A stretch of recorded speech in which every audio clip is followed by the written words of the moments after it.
Hi hello everyone, welcome back to our series of simplifying polity using common sense. आज का topic है finance commission. Finance commission और 15 finance commission के जो recommendations है वो हम देखेंगे यहाँ पे। सोर्स हमने इंडियन पॉलिटी के लक्ष्मीकांत को लिया है और 15 फाइनेंस कमीशन के जो रिकमेंडेशंस पीआईबी में दिए गए हैं उसे लिया है। मैं ये अज्यूम करके चलूँगा कि ये चैप्टर आपने एटलीस्ट एक बार पढ़ रखा है। UPSC civil services prelims examination के लिए जितना बेयर मिनिमम कंटेंट चाहिए होगा वो हम यहाँ पर डिस्कस करेंगे। तो चलिए शुरू करते हैं। सबसे पहला क्वेश्चन कि फाइनेंस कमीशन करता क्या है। तो देखिए, जो नेट प्रोसीड्स ऑफ टैक्सेस होते हैं इनको डिवाइड करना सेंटर और स्टेट के बीच में और विद इन स्टेट के बीच में, ये डिस्ट्रीब्यूशन कितना होना चाहिए और किस बेसिस पे होना चाहिए, क्या प्रिंसिपल सप्लाई होने चाहिए, ये रिकमेंड करने का काम है फाइनेंस कमीशन का। अब देखिए, सेंटर और स्टेट के बीच में जब हम डिवाइड करते हैं तो इसे कहते हैं वर्टिकल डिस्ट्रीब्यूशन, और जब हम विद इन स्टेट्स डिवाइड करने की बात करते हैं जैसे यूपी, एपी, गुजरात, महाराष्ट्र वगैरह के बीच में कैसे डिवाइड करेंगे तो उसे हम कहेंगे हॉरिजॉन्टल डिस्ट्रीब्यूशन। इसके बाद जो हमारा थर्ड टायर ऑफ गवर्नमेंट है जिसमें म्यूनिसिपैलिटीज़ आ जाती है, पंचायत आ जाती है, इनको पैसा जाता है कॉन्सोलिडेटेड फंड ऑफ स्टेट्स है। तो ये कॉन्सोलिडेटेड फंड ऑफ स्टेट को कैसे स्ट्रेंथन किया जाए, ये रिकमेंड करने का काम भी फाइनेंस कमीशन का होता है। फाइनेंस कमीशन है क्या? फाइनेंस कमीशन एक कॉन्स्टिट्यूशनल बॉडी है। आर्टिकल 280 के अंदर इसके प्रोविजंस दिए गए हैं। ये एक क्वाजी जुडिशियल बॉडी भी है क्योंकि लॉज को इंटरप्रेट करने की पावर भी इसके पास है। रोल जो होता है फाइनेंस कमीशन का वो एडवाइजरी इन नेचर होता है। कंपोजिशन और कॉन्स्टिट्यूशन अगर हम देखें तो प्रेसिडेंट कंस्टिट्यूट करता है फाइनेंस कमीशन को हर 5 साल में। कंपोजिशन उसका होता है, चेयरमैन होते हैं और चेयरमैन के नीचे 4 मेंबर्स होते हैं। जो क्वालिफिकेशन है इन मेंबर्स की कहीं पे भी डिफाइन नहीं है कॉन्स्टिट्यूशन में। पार्लियामेंट को अथॉरिटी दी गई है इनकी क्वालिफिकेशन डिफाइन करने के लिए। फर्दर अपॉइंटमेंट फाइनेंस कमीशन के केस में पॉसिबल होता है। कुछ ही बॉडीज़ हैं जिनके केसेस में फर्दर अपॉइंटमेंट पॉसिबल है, उसमें से फाइनेंस कमीशन एक है। एक और बॉडी है जैसे इलेक्शन कमीशन ऑफ इंडिया, इसमें भी फर्दर अपॉइंटमेंट पॉसिबल है। रिपोर्ट जो फाइनेंस कमीशन प्रोड्यूस करता है वो फिर रिपोर्ट प्रेसिडेंट को दी जाती है।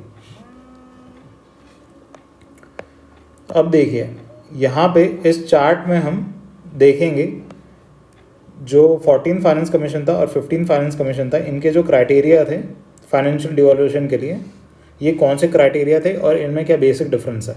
ये बेसिकली हॉरिजॉन्टल जो डिस्ट्रीब्यूशन हम करते हैं विद इन स्टेट्स के लिए उसके क्राइटेरियाज हैं। तो मेजर जो डिफरेंस है 14 फाइनेंस कमीशन और 15 फाइनेंस कमीशन के जो क्राइटेरिया है उसमें ये है कि 15 फाइनेंस कमीशन में हम 2011 के सेंसस का डेटा यूज़ कर रहे हैं टोटली। 14 फाइनेंस कमीशन में हम 1971 की पॉपुलेशन यूज़ करते थे। तो ये एक मेजर शिफ्ट है। इसके अलावा जो टैक्स एंड फिस्कल एफर्ट्स हैं इसको अभी 15 फाइनेंस कमीशन में इंक्लूड कर लिया गया है। 14 फाइनेंस कमीशन में इसे इंक्लूड नहीं किया गया था। तो ये जो क्राइटेरियाज हैं ये आपको याद होने चाहिए। प्रीलिम्स में इसके ऊपर क्वेश्चन आ सकता है और ये जो इसका जो रफ एस्टिमेट है ये आपको पता होना चाहिए कितना कितना है। इनकम डिस्टेंस में आपको समझा देता हूँ। इनकम डिस्टेंस मतलब ये होता है कि कोई भी पर्टिकुलर स्टेट का जीएसडीपी और जो हाईएस्ट अर्निंग स्टेट है उसका जीएसडीपी, उन दोनों के बीच का difference. For example let us से महाराष्ट्र, तो महाराष्ट्र का जीएसडीपी है करीबन 26 लाख करोड़ का और गुजरात का जीएसडीपी है करीबन 16 लाख करोड़ का। तो इन दोनों के बीच का डिफरेंस कितना हो गया? 26 और 16, तो ये ले लेता हूँ 10 लाख करोड़ का। तो इनकम डिस्टेंस गुजरात का हो जाएगा 10 लाख करोड़ का। तो ये होता है इनकम डिस्टेंस। इसके अलावा टैक्स एंड फिस्कल एफर्ट्स मतलब ईज ऑफ टैक्स कलेक्शन के लिए जो एफर्ट्स लगाए हैं स्टेट्स ने, तो उन एफर्ट्स को इंसेंटिवाइज करने के लिए ये पैरामीटर रखा गया है। इसके अलावा एक और इम्पॉर्टेंट पैरामीटर है ये डेमोग्राफिक परफॉर्मेंस। इसका मतलब ये है कि पॉपुलेशन कंट्रोल करने के लिए स्टेट्स ने जो मेजर लिए गए हैं उन मेजर्स के बेसिस पे स्टेट्स को इंसेंटिवाइज किया जाएगा। फॉर एग्जाम्पल अगर हम देखें तो जो केरला है, केरला का फर्टिलिटी रेट जो है वो अराउंड 2.1 है, ठीक है। और यूपी बिहार का देख लें तो ये हो जाता है हमारा 3 के ऊपर है अभी भी एट प्रेजेंट। तो ये कंसिडर होता है हमारा डेमोग्राफिक परफॉर्मेंस में। एक चीज़ हमें यहाँ पे ये याद रखनी है, जो 15 फाइनेंस कमीशन है इसने कहा है कि 41% जो पैसा है वो जाएगा स्टेट्स को। 14 फाइनेंस कमीशन जो था उसने 42% कहा था, मगर अब 15 फाइनेंस कमीशन ने कहा है कि जो 1% पैसा है वो अब जम्मू कश्मीर और लद्दाख जो हमारे नए स्टेट्स बने उनको जाएगा। क्राइटेरिया हमने देख लिया। अब ग्रांट्स वगैरह के लिए जो बेसिक रिकमेंडेशंस है 15 फाइनेंस कमीशन की, ये एक बार देख लेता है। रेवेन्यू डेफिसिट मतलब रेवेन्यू डेफिसिट जो स्टेट्स का रेवेन्यू डेफिसिट होता है उसके लिए स्टेट्स को कितना कंपनसेशन दिया जाएगा। तो ये 2.9 लाख करोड़ का, सेक्टर स्पेसिफिक मतलब हेल्थ एजुकेशन वगैरह में कितना पैसा, 1.3 लाख करोड़ का, लोकल बॉडीज़ को डायरेक्ट कितना पैसा दिया जाएगा, 4.36 लाख करोड़ का। ये है 15 फाइनेंस कमीशन का रिकमेंडेशन। नंबर्स याद रखने की ज़रूरत नहीं है, ये बस एक रफ आइडिया होना चाहिए। फिस्कल रोड मैप थोड़ा सा याद रखना ज़रूरी है। एम है कि हम फिस्कल डेफिसिट को 4% ऑफ जीडीपी करें बाय 2025-26 तक।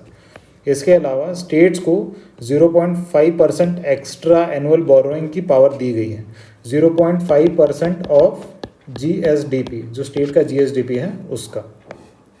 लाइबिलिटी रिडक्शन करने की बात की गई है। अब देखिए, सेंटर की जो करंट लाइबिलिटी बैठती है हमारी वो अराउंड 62.9% है, इसको हम रिड्यूस करेंगे 56.6% तक। और स्टेट्स की जो लाइबिलिटी है वो एट प्रेजेंट 33.1% है, इसको 32.5% तक रिड्यूस करने की बात की गई है बाय। अब देखिए, फाइनेंस कमीशन जो बैठ रहा है ना हमारा 2021 से 2026 तक ही बैठ रहा है, तो 2026 तक ही हम करेंगे जो भी कम करेंगे, मतलब 2025-26 तक। इसके अलावा एक रिकमेंडेशन ये है कि जीएसटी की जो दो स्लैब्स हमारा 12 और 18%, इसको मर्ज कर दिया जाए। देखिए, नंबर सारे याद रखने की ज़रूरत नहीं है, मगर थोड़ा बहुत रफ आइडिया होना चाहिए क्योंकि प्रीलिम्स में क्वेश्चन आ सकता है। इसके अलावा एक इंडिपेंडेंट फिस्कल काउंसिल बनाने की बात की गई है जो सेंटर और स्टेट दोनों की जो फिस्कल हेल्थ है उसको एग्जामाइन करेगा। इसके बाद एक रिकमेंडेशन है कि स्टेट्स को अपने बजट का 8% हेल्थ में इन्वेस्ट करने की ज़रूरत है हर साल।